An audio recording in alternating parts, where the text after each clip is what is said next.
Part 3, Scientology, the good, the bad, and the ugly. This is the first of a 5-part series. I'm starting this series about my good. I was involved in one capacity or another for years. I suggest you set aside everything you have heard about Scientology because I am relating first-hand knowledge that may surprise, shock, or even anger you.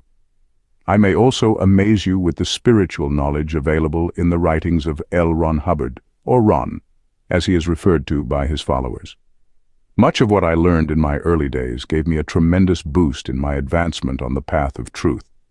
My first contact with Scientology was through the lead guitarist in a small band I was managing in 1972 or 73. The guitarist invited the band members and me to an introductory lecture. We went on a Sunday night.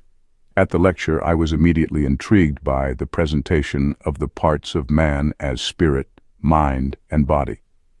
The speaker showed how the spirit controlled the mind and body, but that a part of the mind called the reactive mind exerted a negative influence on the spirit and subsequently on the mind and body. Well, he had me at spirit.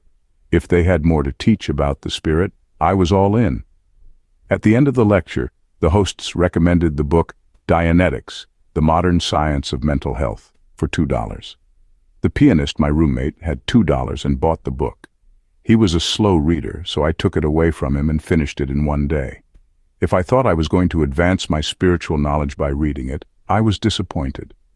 It was all about erasing this reactive mind and becoming clear. Not in itself a bad thing, but not what I was after. I wanted to gain spiritual knowledge. To make a long story short, Dianetics was published in 1950, and Hubbard's books containing research into the spirit were published in 1952 and after. Now we're talking. Over the next year, I took 2 courses.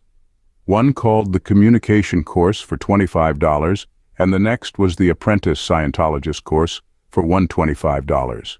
While doing these, I purchased every book on the subject of the spirit that Hubbard had written. Both courses taught life skills in a very practical, down-to-earth way. Neither method required me to believe in Scientology, the spirit, or any other doctrine.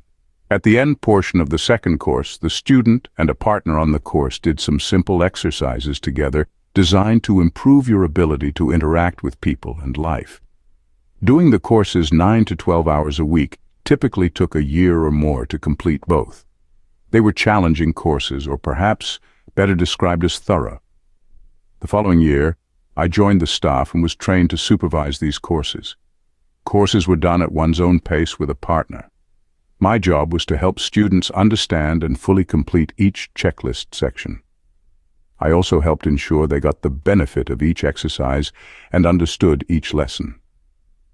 One important point I need to make about these classes is Ron Hubbard's statement posted on the classroom wall. The student is not required to believe any of what they study unless they see it is true for themselves. I can assure you no one was brainwashed in the classes I supervised. Finally, I would wholeheartedly recommend both classes to anyone except for a big problem. These courses have since been altered and taught to the point of ineffectiveness and cost an arm and both legs. Don't get me started. In the following article, I will relate the knowledge I gained from the books dealing with the spirit and its relation to life. To read more, visit www.shadetreemusings.com for more captivating stories. For updates and more engaging content, follow me on Facebook and Instagram. Until next time, this is Jerry Pritchett.